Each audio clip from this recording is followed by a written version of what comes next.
തമിഴക രാഷ്ട്രീയത്തിൽ കേട്ടുകേൾവിയില്ലാത്ത, ആരും ഒരിക്കലും പ്രതീക്ഷിക്കാത്ത അത്യന്തം നാടകീയമായിട്ടുള്ള സംഭവവികാസങ്ങൾക്കാണ് ഇപ്പോൾ അരങ്ങൊരുങ്ങുന്നത്. ദളപതി വിജയ് എന്ന സി ജോസഫ് വിജയുടെ നേതൃത്വത്തിലുള്ള TVK സർക്കാർ തമിഴ്നാട് ഭരിക്കാൻ തുടങ്ങിയിട്ട് അധിക നാളായിട്ടില്ല. ഒരു സിനിമാക്കാരൻ വന്ന് തമിഴകത്തെ ഏറ്റവും വലിയ രാഷ്ട്രീയ പ്രസ്ഥാനങ്ങളിലൊന്നായ DMKയെ തറപറ്റിച്ചത് ഇന്ത്യയൊട്ടാകെ വലിയ ചർച്ചയായിരുന്നു. എന്നാൽ ഭരണത്തിലേറെ വിജയുടെ ഹണിമൂൺ കാലം അവസാനിക്കുകയാണോ? അതേ എന്നാണ് DMK അധ്യക്ഷനും മുൻ മുഖ്യമന്ത്രിയുമായ സാക്ഷാൽ MK സ്റ്റാലിൻ ഇപ്പോൾ പ്രഖ്യാപിച്ചിരിക്കുന്നത്. വിജയുടെ സിംഹാസനം ഏത് നിമിഷവും താഴെ വീഴാം. TVK സർക്കാർ ഏത് നിമിഷവും തകർന്നടിയാം. ഒരു വലിയ രാഷ്ട്രീയ യുദ്ധത്തിന് തയ്യാറായിരുന്നുകൊള്ളുക എന്നതാണ് സ്വന്തം അണികളോട് സ്റ്റാലിൻ ഇപ്പോൾ ആഹ്വാനം ചെയ്തിരിക്കുന്നത്. ഒരു തോൽവി കൊണ്ട് DMK എന്ന വടവൃക്ഷത്തെ എഴുതിത്തള്ളാമെന്ന് ആരെങ്കിലും കരുതിയെങ്കിൽ അവർക്ക് തെറ്റിയെന്ന് തെളിയിക്കുന്നതാണ് സ്റ്റാലിന്റെ ഈ വമ്പൻ പടയൊരുക്കം. കഴിഞ്ഞ കുറച്ചു നാളുകളായി DMK ക്യാമ്പ് വലിയൊരു നിശബ്ദതയിലായിരുന്നു. അപ്രതീക്ഷിതമായി ഉണ്ടായ ആ വലിയ തോൽവി അവരെ ശരിക്കും ഞെട്ടിച്ചിരുന്നു. ആരും പ്രതീക്ഷിക്കാത്ത ഒരു റിസൾട്ടാണ് തമിഴ്നാട്ടിൽ ഉണ്ടായത്. എന്നാൽ ഇപ്പോൾ ആ മരവിപ്പിൽ നിന്നും ഉറക്കം വിട്ട് എഴുന്നേറ്റിരിക്കുകയാണ് DMK. ഉറങ്ങിക്കിടന്ന അഗ്നിപർവ്വതം പൊട്ടിത്തെറിക്കുന്നത് പോലെയാണ് MK സ്റ്റാലിൻ ഇപ്പോൾ വന്നിരിക്കുന്നത്. തമിഴ്നാട്ടിൽ DMK നേരിട്ട അപ്രതീക്ഷിത തിരഞ്ഞെടുപ്പ് പരാജയത്തെ ഒരു രാഷ്ട്രീയ സുനാമി എന്ന് തന്നെയാണ് അദ്ദേഹം വിശേഷിപ്പിച്ചത്. അതെ, അതൊരു രാഷ്ട്രീയ സുനാമി തന്നെയായിരുന്നു. DMKയുടെ തെരഞ്ഞെടുപ്പ് പരാജയത്തിന് പിന്നാലെ പാർട്ടി പ്രവർത്തകരെ അഭിസംബോധന ചെയ്തുകൊണ്ടിരിക്കുമ്പോഴാണ് സ്റ്റാലിൻ ഈ സുപ്രധാനമായിട്ടുള്ള വെളിപ്പെടുത്തലുകൾ നടത്തിയത്. വിജയുടെ സർക്കാർ ഏത് നിമിഷവും താഴെ വീഴുമെന്ന് സ്റ്റാലിൻ പറയുമ്പോൾ അതിന് വലിയ രാഷ്ട്രീയ മാനങ്ങളുണ്ട്. എന്താണ് DMK ലക്ഷ്യമിടുന്നത്? ഭരണപക്ഷത്തെ MLA-മാരെ DMK തങ്ങളുടെ പാളയത്തിലെത്തിക്കുമോ? അതോ ഭരണമുന്നണിയിൽ ഏതെങ്കിലും വലിയ പൊട്ടിത്തെറികൾ നടക്കാൻ പോകുന്നുണ്ടോ? ഇതൊന്നും സ്റ്റാലിൻ വ്യക്തമാക്കിയിട്ടില്ല. പക്ഷെ ഒരു കാര്യം ഉറപ്പാണ്, വെറുതെ ഒരു ആവേശത്തിന് വേണ്ടി പറയുന്ന വാക്കുകളല്ല സ്റ്റാലിന്റേത്. കൃത്യമായ ഒരു ഓപ്പറേഷൻ DMKയുടെ അണിയറയിൽ ഒരുങ്ങുന്നുണ്ട്. ഏത് സാഹചര്യവും നേരിടാൻ, വീണ്ടും ഒരു തെരഞ്ഞെടുപ്പ് വന്നാൽ അതിനെ നേരിടാൻ, അല്ലെങ്കിൽ പുതിയൊരു സർക്കാരുണ്ടാക്കാൻ പാർട്ടി പ്രവർത്തകർ സജ്ജമായിരിക്കണമെന്നാണ് അദ്ദേഹം നൽകിയിരിക്കുന്ന കർശന നിർദ്ദേശം. ഇതോടൊപ്പം തന്നെ സ്വന്തം പാളയത്തിലെ ഒറ്റുകാരെയും സ്റ്റാലിൻ നോട്ടമിട്ട് കഴിഞ്ഞു. DMK നേരിട്ട ഈ വമ്പൻ തോൽവിക്ക് കാരണം പുറത്തുനിന്നുള്ളവരല്ല, സ്വന്തം പാർട്ടിയിലുള്ളവർ തന്നെയാണെന്ന വലിയൊരു തിരിച്ചറിവ് സ്റ്റാലിൻ ഉണ്ടായിരിക്കുന്നു. കഴിഞ്ഞ 5 വർഷത്തെ ഭരണത്തിലൂടെ ജനങ്ങൾക്കിടയിൽ മികച്ച മതിപ്പുണ്ടാക്കാൻ DMK സർക്കാരിന് കഴിഞ്ഞിരുന്നു. ഒട്ടേറെ ജനക്ഷേമ പദ്ധതികൾ, വികസന പ്രവർത്തനങ്ങൾ, അങ്ങനെ ഒരുപാട് കാര്യങ്ങൾ ചെയ്തു.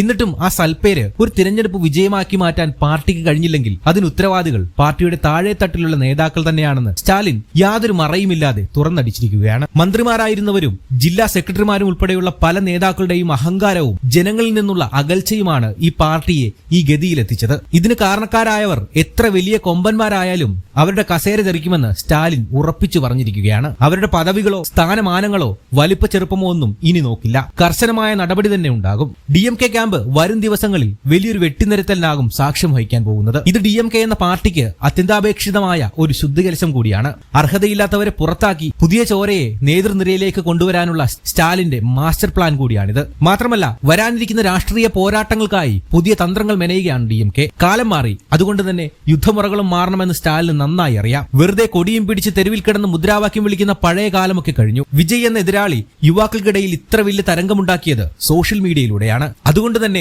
പുതിയ കാലത്തെ രാഷ്ട്രീയ പോരാട്ടം നടക്കുന്നത് തെരുവുകളിലല്ല, മറിച്ച് സൈബർ ഇടങ്ങളിലാണെന്ന് സ്റ്റാലിൻ തന്റെ അണികളെ ഓർമ്മിപ്പിക്കുന്നു. പൊതുയോഗങ്ങൾക്കും തെരുവിലെ പ്രതിഷേധങ്ങൾക്കും അപ്പുറം ഇന്റർനെറ്റിലേക്കും യുദ്ധം മാറ്റാനാണ് DMKയുടെ തീരുമാനം. എതിരാളികളെ സോഷ്യൽ മീഡിയയിൽ പൂട്ടാനും പാർട്ടിയുടെ ശബ്ദം ഓൺലൈൻ പ്ലാറ്റ്ഫോമുകളിൽ മുഴങ്ങിക്കേൾക്കാനും DMK സൈബർ പോരാളികൾക്ക് സ്റ്റാലിൻ കർശന നിർദ്ദേശം നൽകിയിട്ടുണ്ട്. ഫേസ്ബുക്ക്, ഇൻസ്റ്റഗ്രാം, എക്സ്, യൂട്യൂബ് തുടങ്ങിയ എല്ലാ പ്ലാറ്റ്ഫോമുകളിലും DMKയുടെ ശക്തമായ സാന്നിധ്യം ഇനിയുണ്ടാകും. വരും ദിവസങ്ങളിൽ തമിഴ്നാട്ടിലെ സൈബർ ഇടങ്ങൾ അക്ഷരാർത്ഥത്തിൽ ഒരു യുദ്ധകളമായി മാറാൻ പോവുകയാണ്. അതോടൊപ്പം തന്നെ ഏറ്റവും ശ്രദ്ധേയമായ മറ്റൊരു കാര്യം കൂടി സ്റ്റാലിൻ ചെയ്തിട്ടുണ്ട്. തോൽവിയുടെ യഥാർത്ഥ കാരണങ്ങൾ താഴെത്തട്ടിൽ നിന്ന് തന്നെ കണ്ടെത്തുവാനും അടിമുടി മാറ്റങ്ങൾ കൊണ്ടുവരാനും ഒരു പുതിയ ആയുധം തന്നെ DMK പുറത്തിറക്കിയിരിക്കുകയാണ്. ഉടൻപിറപ്പിൻകുറൽ.in എന്ന ഒരു പുതിയ വെബ്സൈറ്റ് തന്നെ പാർട്ടി ആരംഭിച്ചിരിക്കുന്നു. താഴെത്തട്ടിലുള്ള സാധാരണ പ്രവർത്തകരുടെ ശബ്ദം ഇനി ഇടനിലക്കാരില്ലാതെ നേരിട്ട് സ്റ്റാലിനിലേക്ക് എത്തും. പാർട്ടിയിലെ ഭാരവാഹികൾക്കും സാധാരണ പ്രവർത്തകർക്കും, എന്തിന് പൊതുജനങ്ങൾക്കും തങ്ങളുടെ പരാതികളും അഭിപ്രായങ്ങളും ഈ വെബ്സൈറ്റിൽ നേരിട്ട് അറിയിക്കാം. പലപ്പോഴും പ്രാദേശിക നേതാക്കൾ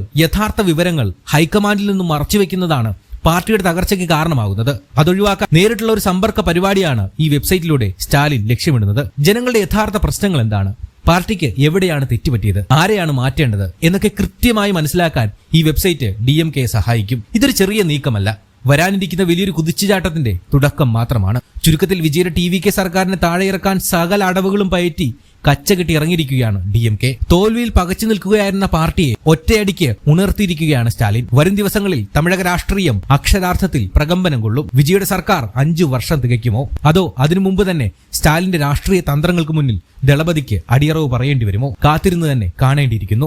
തമിഴകത്തെ അടുത്ത വലിയൊരു രാഷ്ട്രീയ ഭൂകമ്പത്തിനായി നമുക്ക് കാത്തിരിക്കാം. ഈ വിഷയത്തിൽ നിങ്ങളുടെ അഭിപ്രായങ്ങൾ എന്താണ്? ദളപതി വിജയുടെ സർക്കാർ ഉടൻ താഴെ വീഴുമെന്ന് നിങ്ങൾ കരുതുന്നുണ്ടോ? നിങ്ങളുടെ വിലയേറിയ അഭിപ്രായങ്ങൾ താഴെ കമന്റ് ബോക്സിൽ രേഖപ്പെടുത്തുക.